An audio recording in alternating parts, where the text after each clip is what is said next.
vous souhaite la bienvenue au Chit Chat 2011 de Youcentric. Merci d'être là, merci de votre participation.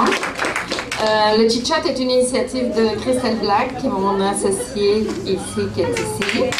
Et on est parti pour un 6 minutes en apnée. Bonsoir!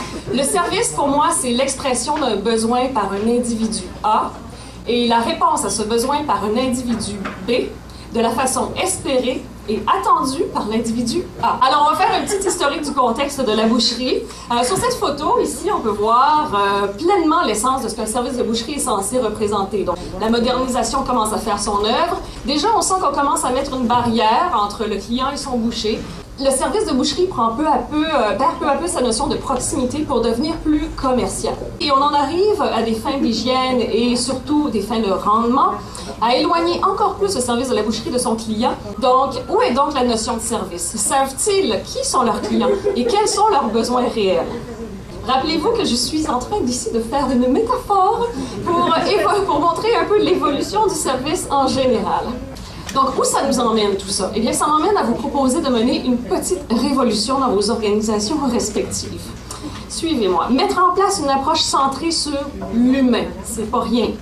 OK? Mise de l'avant par des designers de services. Et pour y arriver, comment on fait ça? Je vais vous dire 3 choses. Première des choses, engagez-vous dans un dialogue constant avec vos clients. Deuxième des choses, soyez là où vos consommateurs se trouvent. Troisième des choses, structurez votre organisation en une organisation ouverte, agile et sans silo. Puis à ce moment-là, béni soit Dieu, vous allez réussir. J'ai terminé. Alors, bonjour, moi je vais vous présenter le projet que j'ai réalisé dans ma dernière année du baccalauréat en design industriel à l'Université de Montréal. Donc, comment améliorer l'expérience de l'usager en transport en commun? C'est en répondant aux besoins de chaque type d'usager en leur donnant des outils d'information selon leur connaissance personnelle de la ville et du trajet. L'usager expert, lui, a besoin d'informations plus au niveau du temps. L'usager occasionnel, lui, va avoir besoin de plus d'informations au niveau de ses choix de transport. Et l'usager débutant, lui, au niveau de son orientation, puisque sa connaissance du réseau de transport est plus ou moins bonne. Donc, je vous présente ici. Ici, ça décline en 3 parties. Donc, la partie totem d'arrêt, la carte de transport et l'affichage à l'intérieur de l'autobus. Ici est un service qui permet d'accompagner et de sécuriser le voyageur pendant sa prise de transport en commun. Voilà.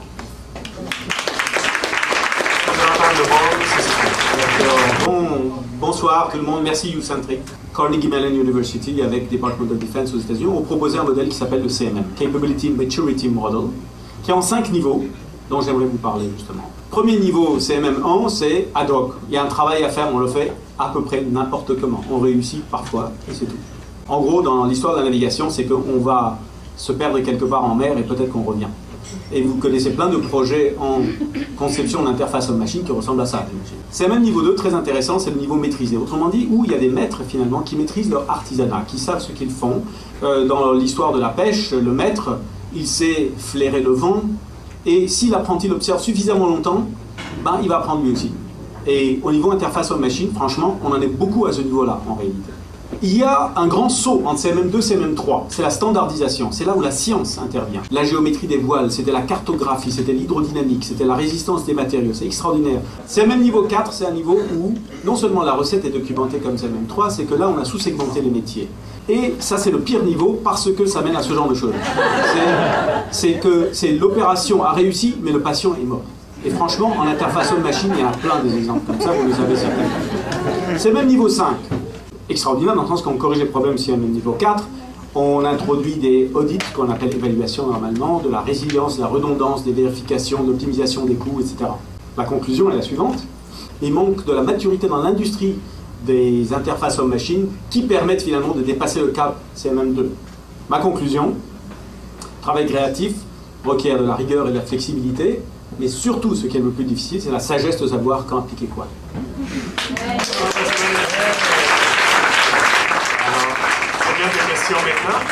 Bonsoir, je vais vous présenter une partie de mon projet de finissant que j'ai fait en collaboration avec le professeur Thomas Dorta de l'Université de Montréal, qui est ici dans la salle d'ailleurs.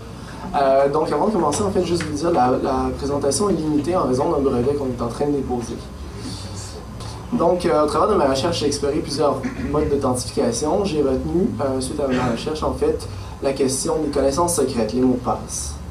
C'est, au lieu de proposer des mots de passe composés de caractères alphanumériques, je propose d'utiliser une série d'images qui réfèrent à des souvenirs déjà existants. Donc, on essaie de bypasser un peu la question de la mémorisation. On encourage les gens à exploiter des souvenirs qu'ils connaissent. À l'Université de Montréal. Mon projet s'appelle Alfred et je traite de la consommation d'électricité à la maison. Donc, Alfred, c'est quoi? C'est un système qui se branche directement sur le panneau de distribution de la boîte électrique qui va redonner cette information-là sans fil dans ces deux interfaces. Donc, l'interface informatique qui vit sur un ordinateur, puis l'interface murale qu'on va venir poser sur le mur d'une pièce fréquentée de la maison. Donc, moi, j'arrive avec ma brassée de lavage, puis je remarque qu'il éclaire bleu au lieu de blanc. Donc, ça fait juste me rappeler que je suis en train de payer plus cher en ce moment, fait que je vais juste attendre que la lumière redevienne blanche. Il faut vraiment le voir comme un majordome, quelqu'un qui vit avec nous à la maison. C'est vraiment quelqu'un qui va connaître notre routine, qui va connaître notre vie, mais en fait, qui va être là pour nous aider, nous donner de l'information, nous dire oui, ça fait du sens ce que tu fais, non, fais pas ça, tu devrais faire ça à la place.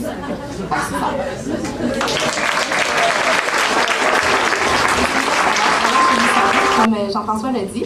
Alors aujourd'hui, je vous parle de deux tendances qu'on voit sur le web. Je vais vous parler, c'est la visualisation de l'information. Des fois, les chiffres tout seuls, c'est pas suffisant pour notre compréhension. Si je vous montre ces deux aires-là en pieds carrés, je suis pas certaine que vous allez être capable de vous faire une idée de comparaison entre les deux. Si je vous présente avec des carrés, vous allez être apte beaucoup plus rapidement, dans le fond, à comparer ces deux grandeurs-là. Donc, pour faire une visualisation de l'information, c'est choisir un sujet, d'accumuler des données et de surtout aller chercher des données qui sont pertinentes. Choisir la bonne méthode de représentation, choisir la représentation. Je vais vous présenter ces étapes-là pour l'OCDE qui a décidé de faire une visualisation de l'information pour montrer l'indice de qualité de vie. Ils sont allés faire des études à travers les 37 pays de l'OCDE et puis ils ont représenté chacun des pays par une fleur.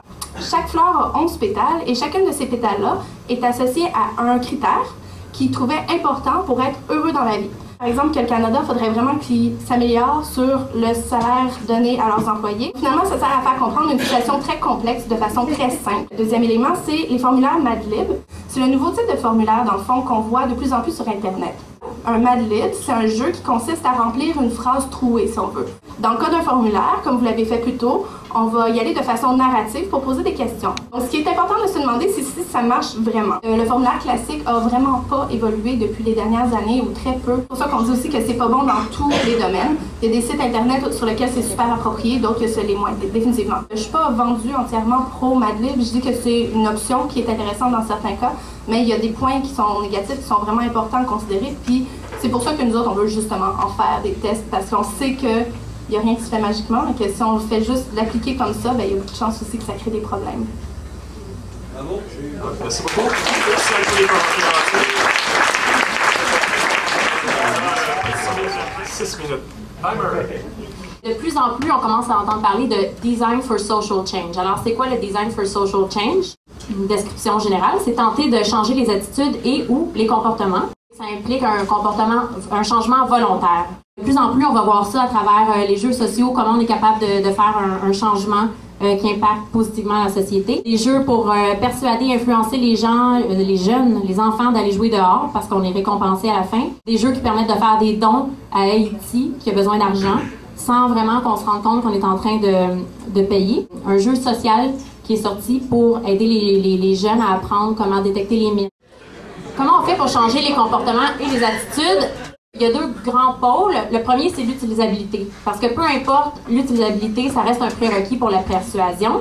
Parce qu'on a besoin d'optimiser l'interaction. Puis on a besoin de persuader l'utilisateur. Donc de mettre en place des conditions qu'on connaît par rapport à l'humain pour influencer le comportement. On s'entend que si le jeu n'est pas utilisable, la personne va se décourager, il va y avoir des cul-de-sac et la personne ne sera pas en mesure vraiment d'accomplir l'action. C'est l'utilisabilité, les connaissances qu'on a en utilisabilité, sur l'utilisateur, sur tout ça, plus les connaissances qu'on a en persuasion, pour que ça soit éthique à la fin, parce que c'est pensé pour l'humain, pour le bienfait de l'humain.